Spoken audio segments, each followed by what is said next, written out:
तो शर्म नहीं आती है इनको? किस तरीके से अभी कश्मीर में अनंतनाग में जहाँ हमारे 3 लोग शहीद हुए, वहाँ देश के प्रधानमंत्री गुलाब की पंखुड़ियों में नहा रहे हैं। देशभक्त कहते हो आप अपने आप को? एक आपको लज्जा नहीं है? विधवाएं वहाँ पे कलप रही थी, रो रही थी, एक वो दृश्य था, और दूसरी ओर गुलाब की पंखुड़ियों में बरसा में स्नान कर रहे थे वो। ये है भारतीय जनता पार्टी के लोगों की असली सच्चाई। मुझे लगता है आज आजाद भारत में पत्रकारिता जो है वो गुलाम है। यही प्रधानमंत्री जी ने कहा कि हर साल क्या कर रहे हैं वो, IIT बनवा रहे हैं, एक एम्स बनवा रहे हैं। झूठ की भी भाई सीमा होती है, झूठ की पराकाष्ठा है इनकी।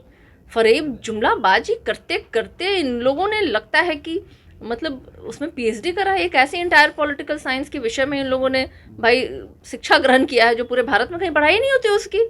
अब और क्या चाहिए आपको सबूत भाई?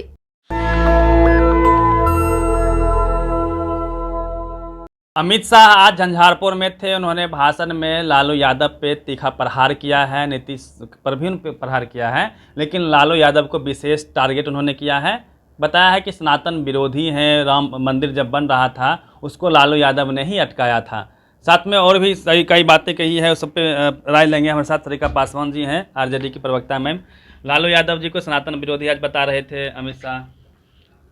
देखिए, जो लोग सनातन और हिंदुत्व के नाम पे देश के लोगों को बरगलाए, जिन्होंने कहा था कि 2 करोड़ नौकरियां देंगे, 15 लाख रुपए हर एक खाते में जाएगा, काला धन आएगा, चीज़ों को सस्ती करेंगे, आज देख लीजिए देश में क्या स्थिति है। तो सनातन का अर्थ झूठ बोलना नहीं है, मक्कारी करना नहीं है, फरेब करना नहीं है, चोर और चुहाड़ी करके साधु के भेष में। आपको तो पता है कि लोगों ने कितनों को लूटा है।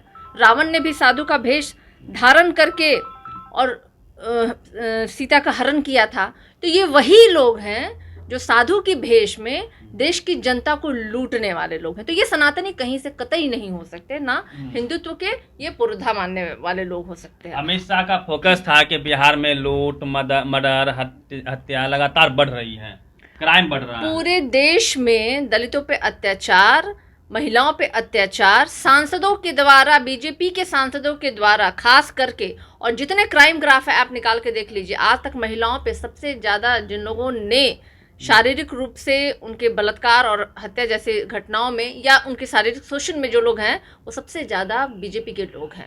इस विषय पे बोले वो। और देश में NCRB की रिपोर्ट निकाल के देख लीजिए, सबसे ज़्यादा बीजेपी शासित राज्यों में क्राइम बढ़ा है। पूरे देश व्यापी जो है बीजेपी शासित राज्यों में क्राइम सबसे ज़्यादा अधिक है। और पूरे देश की स्थिति जब से केंद्र में बीजेपी सरकार बनी है, पूरे देश की स्थिति देखिए, महंगाई देख लीजिए, बेरोजगारी देख लीजिए, किस तरीके से। अभी कश्मीर में 2 दिन पहले अनंतनाग में जहाँ हमारे 3 लोग शहीद हुए, वहाँ देश के प्रधानमंत्री गुलाब की पंखुड़ियों में नहा रहे थे। शर्म नहीं आती है इनको? देशभक्त कहते हो आप अपने आप को? एक आपको लज्जा नहीं है? विधवाएं वहाँ पे कलप रही थी, रो रही थी, एक वो दृश्य था, और दूसरी ओर गुलाब की पंखुड़ियों में बरसा में स्नान कर रहे थे वो। तो ये है भारतीय जनता पार्टी के लोगों की असली सच्चाई। उन्होंने मैम भाषण में ये भी कहा कि आप लोग मीडिया का गला दबा रही हैं। देखिए, मीडिया जो है ना, वर्ल्ड जर्नलिज्म इंडेक्स में मीडिया जो है 160वें स्थान पे चली गई है। जो चौथा पिलर, लोकतंत्र का मजबूत स्तंभ माने जाने वाली मीडिया बंधुओं को सोचना पड़ेगा कि ऐसी स्थिति क्यों आई और किनके द्वारा आई, कौन है जो इनका बेजा इस्तेमाल कर रहा है।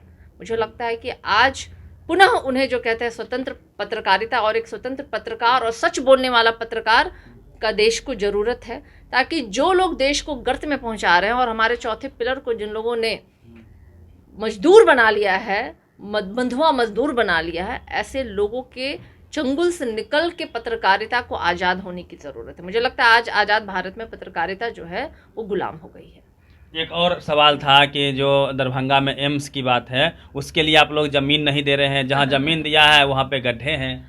आपको बहुत अच्छे से पता है कि इस विषय पे हमारे डिप्टी CM स्वास्थ्य मंत्री तेजस्वी यादव जी ने पूरी जानकारी मीडिया के थ्रू और अपने ट्विटर हैंडल अकाउंट के थ्रू उन्होंने दिया है जानकारी।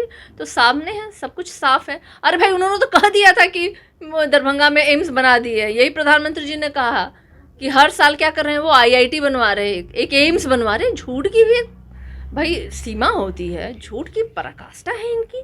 फरेब जुमलाबाजी करते करते इन लोगों ने लगता है कि मतलब उसमें PhD करा है। एक ऐसे इंटायर पॉलिटिकल साइंस के विषय में इन लोगों ने भाई शिक्षा ग्रहण किया है जो पूरे भारत में कहीं पढ़ाई नहीं होती उसकी। अब और क्या चाहिए आपको सबूत भाई? चलिए, सरिता पासवान जी थी। और जिस प्रकार से अमित शाह ने आज बयानबाजी किया है, लगातार लालू यादव जी को टारगेट किया जा रहा था। खास करके सबसे मुख्य था कि सनातन विरोधी है इंडिया, और लालू यादव को बताया जा रहा था कि उन्होंने राम मंदिर बनने के प्रोसेस में ये बाधा थे, इन्होंने रोका था। पूरी बातचीत पे अपनी प्रतिक्रिया दीजिए रवि मेहता, नेशनल दस्तक, पटना। नेशनल दस्तक की आपसे गुजारिश है कि अगर इसको बचाना चाहते हैं तो नेशनल दस्तक को सब्सक्राइब करने के लिए रेड कलर के सब्सक्राइब बटन को दबाएं, फिर बेल आइकन की घंटी दबाएं। नेशनल दस्तक को बचाने के लिए बहुत जरूरी है कि हर खबर को शेयर करें, लाइक करें, कमेंट जरूर करें।